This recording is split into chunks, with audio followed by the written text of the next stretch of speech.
Hello and welcome to another episode of You Don't Know Jack, an HHN fancast. I'm your host, Nick. This fancast, which is not affiliated with Universal's Halloween Horror Nights in any way, aims to explore the history, speculation, and everything to do with the greatest horror event of all time. If I was to ask you to pick your favorite HHN icon, who would it be? Jack, Oddfellow, Caretaker, Director? What about your favorite icon that never was? Some of you may have ideas of what I'm talking about, while others may be a little confused.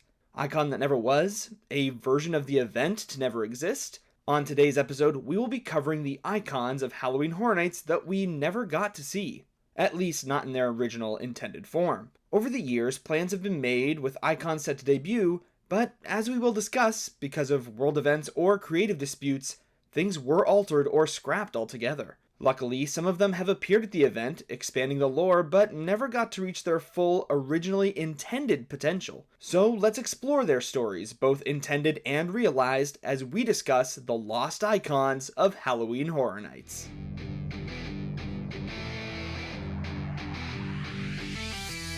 At the time of recording, there have been 4 notable would-be icons who were scrapped and altered at the last minute. We are going to go in order of what year they were originally intended to appear, covering both the real-world events that led to the shift and their in-universe stories. Starting things off, we will head back to the year 2001, where HHN 11 was fast approaching on the heels of the incredible success that was Halloween Horror Nights 10. The first lost icon we will be discussing is, of course, Jack's brother Eddie.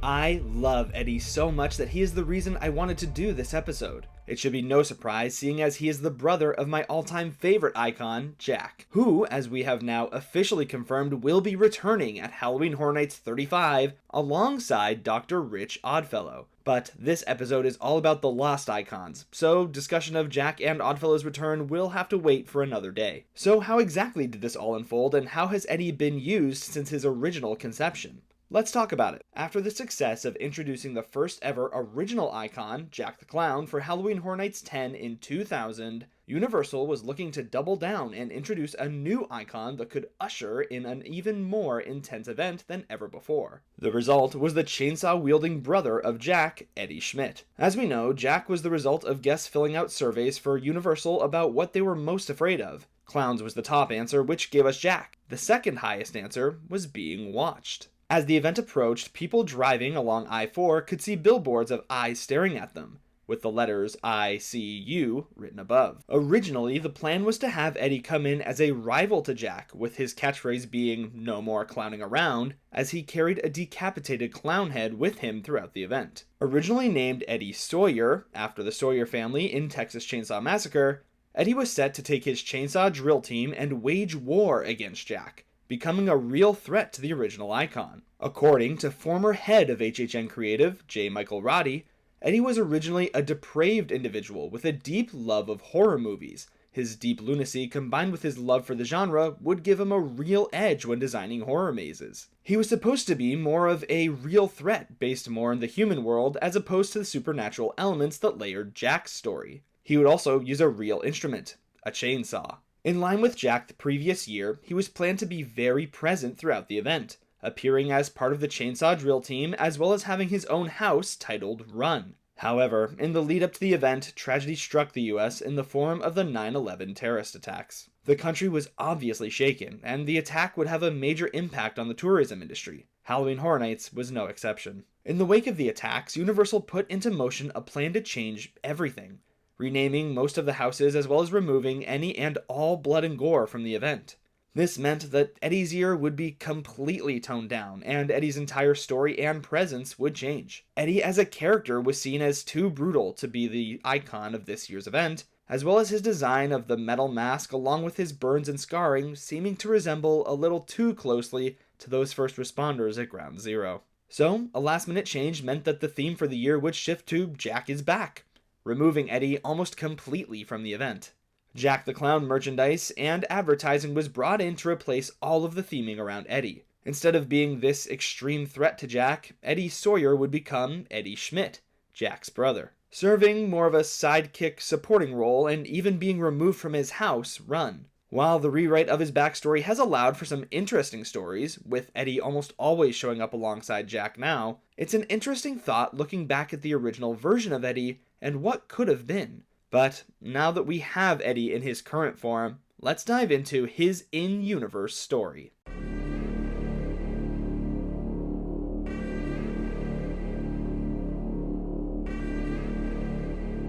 Eddie Schmidt was born along with his twin brother Jack in the Shady Brook Asylum during the late 19th century. Given the location of their birth, it's no surprise that Jack and Eddie's upbringing would be a very troubling one. Jack and Eddie's family were extremely abusive toward the both of them. One day, Jack orchestrated a riot among the inmates and was able to escape the asylum, leaving Eddie behind. This was a moment Eddie would never forget, as he became very bitter, feeling betrayed by his brother. After becoming a teenager, Eddie found himself living in a trailer park. He became obsessed with horror movies of the 1980s, particularly ones featuring chainsaw-wielding maniacs, and decided to turn his trailer park into a haunted house. After its completion, however, a group of other teenagers set it on fire as a prank. The haunted house attraction burned down with Eddie trapped inside. Eddie survived, but not without extreme burn marks all over his hands and a disfigured face to last the rest of his life. In order to hide this disfigurement, Eddie donned his now iconic muzzle-like mask.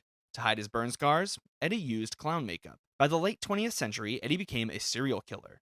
His weapon of choice was a chainsaw, inspired by his love for one particular horror movie, the Texas Chainsaw Massacre.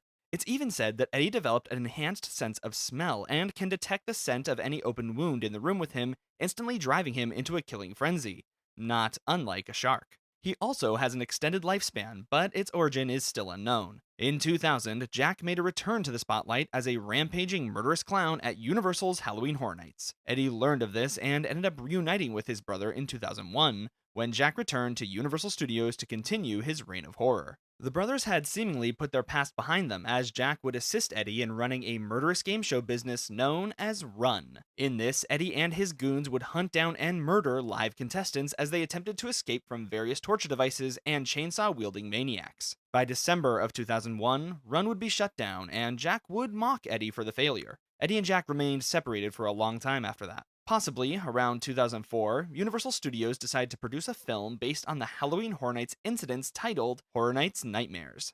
Both Eddie and Jack the Clown were hired as actors for this film, and it was noted that Eddie's scenes would be a very closed set, with no crew members allowed to have wounds.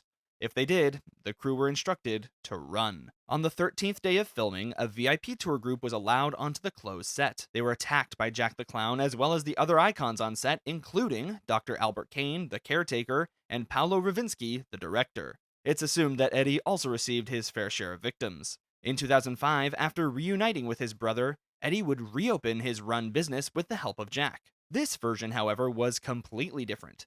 Run became a murder-for-hire business where Eddie and his goons would torture and kill victims for profit, similar to the movie Hostel. It became a black market form of live snuff entertainment for the wealthy. They would pay large amounts of money for Eddie to murder people in his Run games, only for Eddie to turn out the lights and murder his patrons as well. The business was promoted under the misleading name of Oddfellow's Ultimate Ventures, named after Jack's nemesis, even though Oddfellow had nothing to do with the business itself. On August 16th of 2005, Eddie made several rentals of torture equipment for Run when Jack was institutionalized again in Shady Brook. Jack tried to send letters to his brother, but they were marked return to sender through unknown circumstances. In 2010, the icon Fear would take over Halloween Horror Nights. Jack had since escaped Shady Brook and killed Dr. Oddfellow, now revealing himself as a herald of fear. He would appear at the event, and apparently so would his brother. Eddie was celebrating 20 years of Fear, but became jealous of the amount of attention Jack was receiving.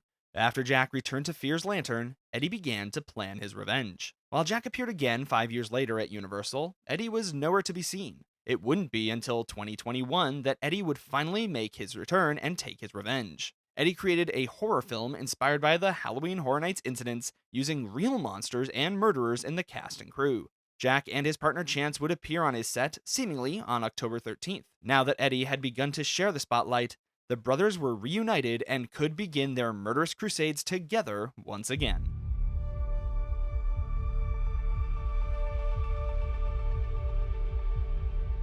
That is the current story of Eddie Schmidt, who last appeared at Halloween Horror Nights 30 Years of Fear in 2021. He was very prominent, hosting his own scare zone, Eddie's Revenge, where he would appear alongside his brother. It has been a wild journey for Eddie, and with Jack returning at HHN 35, I'm sure Eddie won't be far behind. But now, it's time to talk about our next lost icon, Cindy.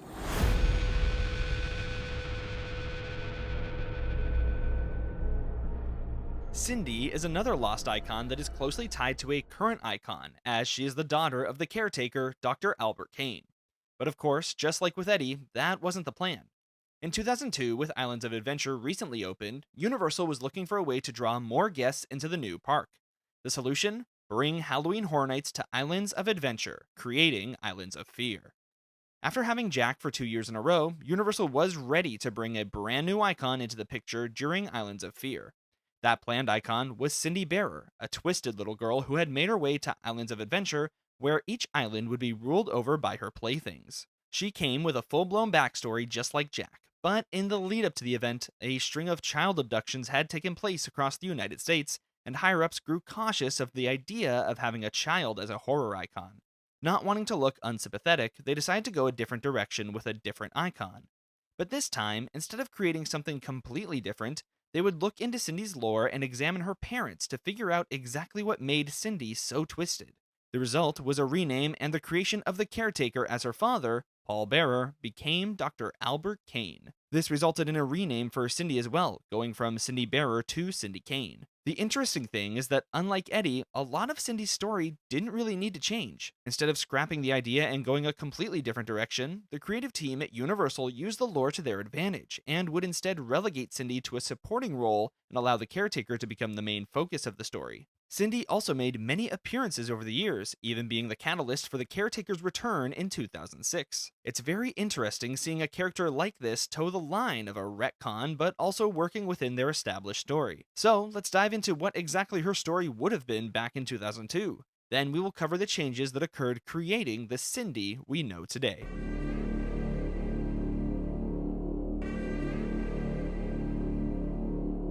In the original concept, Cindy was the daughter of Kara and Paul Bearer. She was a very lonely girl with a porcelain doll serving as her only friend.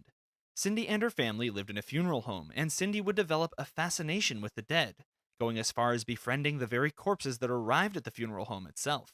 Due to financial struggles, Cindy's parents became desperate and mad over time, hiding human remains throughout the house and started a side business selling special meats. What remained of the bodies ended up becoming members of an extended family of sorts, dancing with them and holding grisly dinner parties. One night, the Bears were caught playing with the remains of loved ones by a pair of teenagers breaking into their cemetery. As a result, an angry mob set their funeral home on fire, ensuring the Bears' horrific handiwork was never to be found again. Cindy, having barely escaped the fire, had her face horribly disfigured, keeping the face of her porcelain doll as a crude mask. Soon after, Cindy would use her deranged and dangerous essence to spread evil wherever she went. Cindy's travels brought her to Universal's Islands of Adventure, a place she felt would be perfect for her new playground. Every corner of the island would be corrupted to match her vision for the 12th year of Halloween Horror Nights, including the very chaotic Treeks and Foons, the evil supervillain Carnage, the horrific creature known as Nightmare, and others. Together, they would spread fear to those who would fall victim to Cindy's twisted imagination. In actuality, while a lot of the family story stayed the same, the Islands of Fear would be hosted by Cindy's father, now named Albert Kane, the caretaker. It was later revealed that Cindy was supposedly killed during the burning down of the Kane household. However, she would make an appearance in the caretaker's Scream House. After meeting an untimely death in the Scream House, the caretaker set out on a mission to bring her back to life.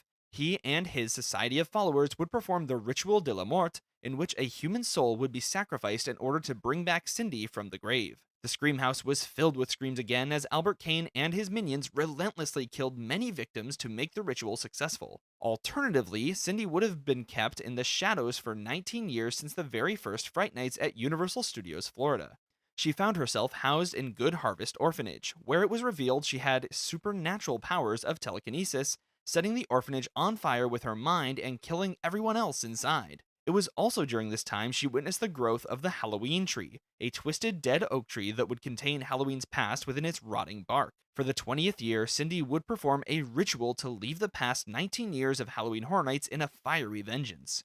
The branches of the Halloween tree formed XX as a warning sign for what was to come for the 20th cycle of Halloween Horror Nights. Unfortunately for Cindy, the ancient god Adaru would herald the 20th cycle instead, leaving Cindy lost in the shadows once again.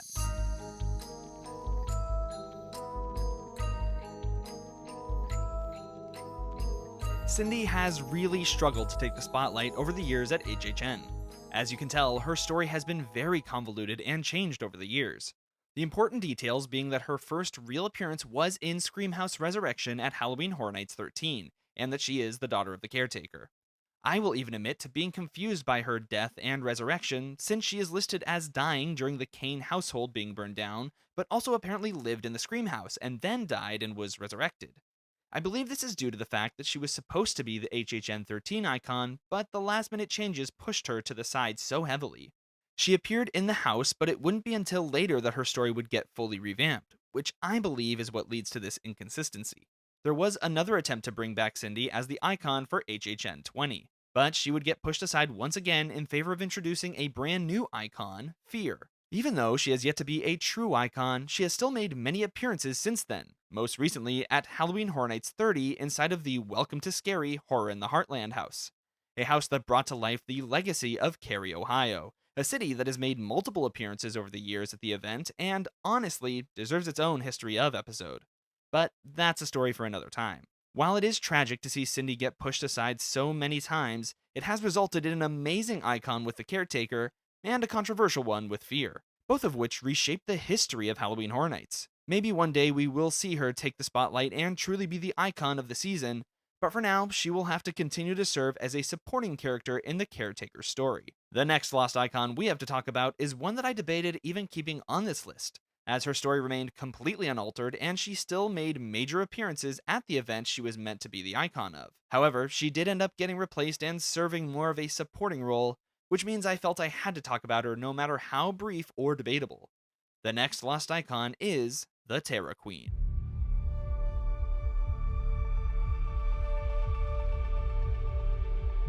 The Terror Queen was the original character conceived to be the icon of Halloween Horror Nights 15 in 2005. She, like the icons of past, would bring her own original story, ruling over islands of adventure, and even meant to host her own show called Terror Guard Run and Scare Zone at the front of the park, where a never-ending cycle of sacrifice would take place throughout the event. The entire event was based around the Terror Queen, with every aspect of the zones and houses tying into her story, aiming for a more immersive experience than ever before.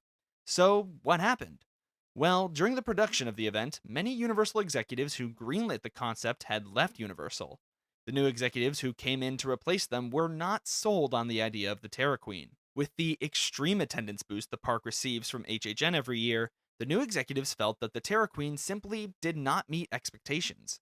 Their concern was the Terror Queen wasn't scary enough, and so a new icon was created. That new icon was the Storyteller, who deserves her own History of episode one of these days. However, due to the late change and her extreme integration into the story of the event, the Terror Queen would remain, just not as the official icon and more of a mascot for the event. Since she remained and the overall story for the event did not change, the Terror Queen still got to present her story to the guests of Halloween Horror Nights.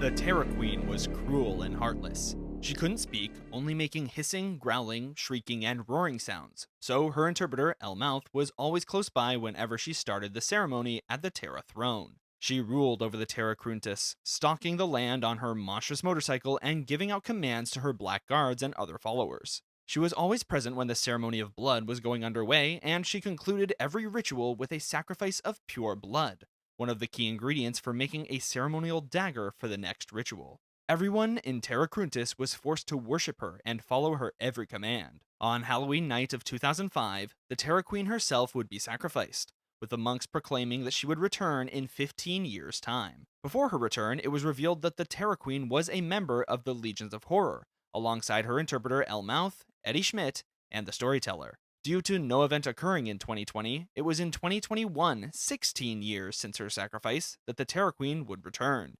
She staked her claim to the Gorewood Forest, continuing her sacrificial rituals and once again disappearing after Halloween.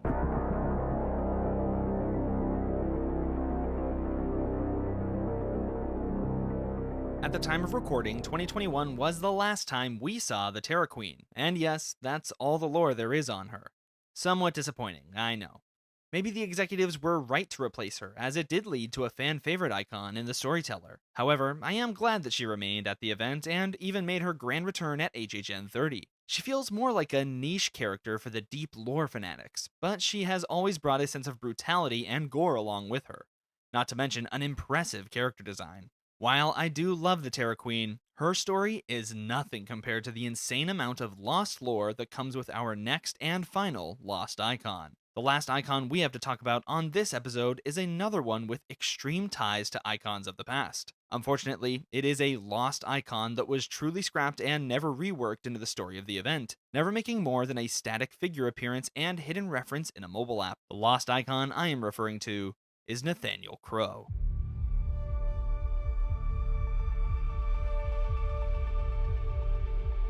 For the story of Nathaniel Crow, I am going to do something slightly different. Back when the character was being pitched, Michael Aiello himself wrote out a complete draft of the character's backstory to present to the executives of Universal. While Universal of course decided against it, the draft survived and was even read aloud by Aiello during a convention discussing Halloween Horror Nights. So what I'm about to read are the words of Michael Aiello himself. The following is his draft of the backstory for Nathaniel Crow.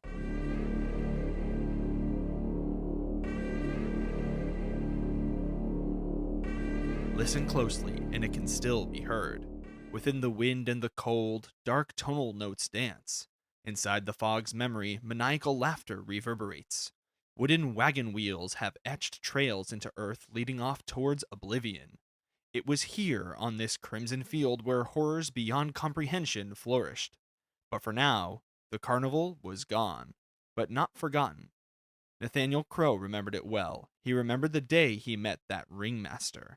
The clown, whose face was masked in the shadows of night, simply asked for the use of his land. He said that this place just seemed right for a good old-fashioned carnival. But this land wasn't right. It had a long and bloody history. Used for early pagan rituals, many lives were sacrificed on it in the name of Samhain. For centuries since then, no living thing has prospered while making its home here. Wars had been fought with both sides killing each other. Crops were grown and died instantly. And just prior to Nathaniel owning the property, a number of townspeople burned down the funeral home of a murderous grave-robbing caretaker, killing him inside. Now, this land serves only as a home to rotting pumpkins sold for $10 apiece by Mr. Nathaniel Crow. "How's business, Crow?" the clown said through his mangled teeth. Nathaniel, suddenly struck with the tiniest twinge of fear. "Slow," he responded. "This land is cursed," the clown said. Nathaniel, surprised at the statement, not because he didn't feel that it was true, but that it was normally exclaimed as a question. "Always has been, always will be," Nathaniel said with a sigh. "I haven't sold a pumpkin. Hell, I haven't sold, grown, or built anything in this land since the day I bought it. And that wasn't for lack of trying either, so you can put on your little carnival, but don't be surprised if the outcome of it all is just like those pumpkins. Rotten and dead." For the first time, Nathaniel caught a good glimpse of the ringmaster's face in the moonlight as he spoke. "On that, Nathaniel Crow, you can count on." His twisted, toothy smile promised him wonders no man has ever encountered. He told Nathaniel that the land he was put blood, sweat, and tears into would finally pay him back with unimaginable power. Sensing nothing more than theatrics on the clown's part, Nathaniel left the deformed clown to his business. As though it happened overnight, the carnival opened. The wonders the clown spoke of were amazing to Nathaniel, in the way hell is wondrous to those who wish nothing else but to see its evils and bask in its flames. The dark carnival seduced Nathaniel in ways that cannot be explained. Temptation and sin filled his soul with sights and sounds of the devil himself would consider morbid. It opened his mind to evils no man should want to survive through. But Nathaniel did survive. While all other patrons of the Carnival of Carnage were meeting untimely deaths, Nathaniel always walked away unscathed. "Why do you allow me to live when all around me perish at your hands?" Nathaniel asked the ringmaster. "You'll see, Crow, you'll see," the ringmaster replied with a laugh. Those words echoed in Nathaniel's mind as he gazed upon his now empty field. Patches of soil now only show where tents once were. His fists clenched in anger. "He promised me," he whispered through his teeth. Hatred filled his soul as he lamented on power and wishes the Clown Prince vowed him and he had not received. For the first time, he felt the cold. His hands now bled from being clenched so tightly. Feeling the dark liquid run down his palms and drip onto the soft soil below, Nathaniel's eyes caught a faded carnival poster flapping in the breeze. A large gust ripped it from the blood-stained telephone pole it was attached to. Nathaniel followed the tattered poster with his eyes as it drifted effortlessly in the wind. Up and down the poster flew until finally resting in the palms of his bloody hand. However, now to Nathaniel's surprise, the poster was blank. No longer did it advertise the Carnival of Carnage.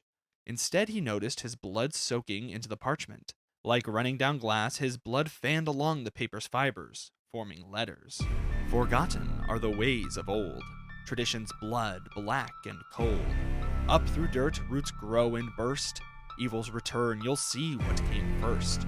When ravens and crows made the night black, pumpkins were carved to keep evil back. When the howl of the wind sent shivers up spines, graves of our dead covered in vines. When black cats crossed paths and wolves howled, and true witches did more than laugh and scowl. Your time has come, Nathaniel Crow. Outside the box, you'll think you'll grow. Terror's tradition, its ways will demand. Halloween's true self is at hand. The poem's final words echoed. His mind raced as he tried to make sense of what he had just read.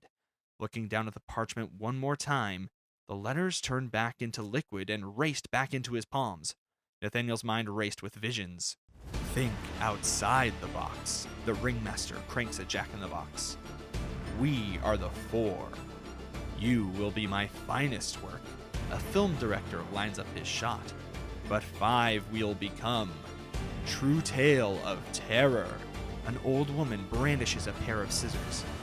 Nathaniel Crow. A caretaker produces a pocket watch. Your time has come. The final vision Nathaniel saw was his own face. Displaying the most evil expression, Crow's eyes disappeared and blackness replaced them. His jaw fell agape and candlelight appeared deep in his throat. The last thing he heard was Raven's shrill, ear-piercing call. Nathaniel awoke, lying in the cursed field he owned. Lifting his head and looking forward, Nathaniel saw something unreal. Hundreds of the pumpkins he once sold had been positioned in front of him, all brandished carvings of faces in pure terror. Each lit from the inside, the candles burned in varied hues of red and orange. Just behind the rotting patch, hundreds of crows were perched atop a broken wooden fence. Their eyes glowed red, all focused on Nathaniel. And just as the moon crept from beneath the clouded sky, every bird in unison cried out and leapt from their perch towards him. Instinctively, Nathaniel tried to get up. However, his cursed land had something different in mind. Mangled and porous roots shot through the ground with great force and stabbed through Nathaniel's appendages, pinning him. The chorus of crows flying towards him muffled his cries of pain.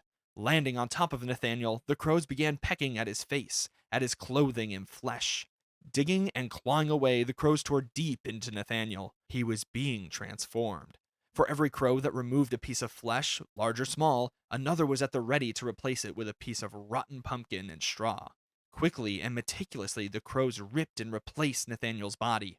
The roots and earth that had once imprisoned Nathaniel now began wrapping into his hands and feet, creating earthy claws. While a crow pecked out his left eye, the ground forced Nathaniel into an upright position. Looking now like a grotesque marionette, the birds continued to peck away. His scream slowly transformed from a gritty liquid sound to deep resonating bellow as a root ripped through his neck, grabbing his jaw and jarringly broke it, forcing it downward towards his chest. The skin around stretched and tore as another crow placed a candle from a nearby pumpkin into his mouth. The candle's flame ignited a bright orange. Its flickers lit the inside of his head, which now appeared more pumpkin than human. One by one, the crows left the form that once was Nathaniel Crow and returned perched atop the rotten pumpkins. Landing, they gazed at what they had created. Halloween itself. All the fears, blood, revelry, and traditions that make that eve so hallowed was infused into the body of a man. The roots finally lowered his body to the ground as two crows carried a large brown duster that once costumed an average scarecrow not far away. Nathaniel Crow was no more. Now, only Crow, he was reborn. His land, which contained the souls of Halloween's past, had given him the great power he was promised. His only purpose? To let none forget the true terror that Halloween once was centuries ago. Simply put, to make the spirit of Halloween terrifying once again and uphold Terror's traditions. Terror's tradition, its ways he will demand. Halloween's true self is at hand.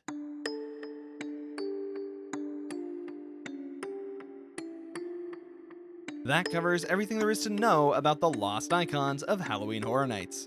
It's a lot to take in, I know, especially with Nathaniel Crow. He is one that I'm truly fascinated by, and I'm honestly surprised he has never been brought in as a true icon, especially in the Year of the Pumpkin Lord. He did have a cameo as a static figure, but I think it would have been way more impactful to turn the Pumpkin Lord into Nathaniel Crow. But you never know, maybe the brilliant minds at Universal are saving that for something in the future. While it's easy to look back at these lost icons and wish that things turned out as they were originally planned, I think it's also good to remember that their loss did result in the Horror Nights we know today. Who knows if the caretaker ever would have existed if not for Cindy's cancellation, or how different Jack's story would be if Eddie took over the event in 2001, and if he was Jack's rival instead of his brother. While I am curious for what could have been, I do love the event that we have today, and I am very excited to see what iconic characters await us in the future of Halloween Horror Nights.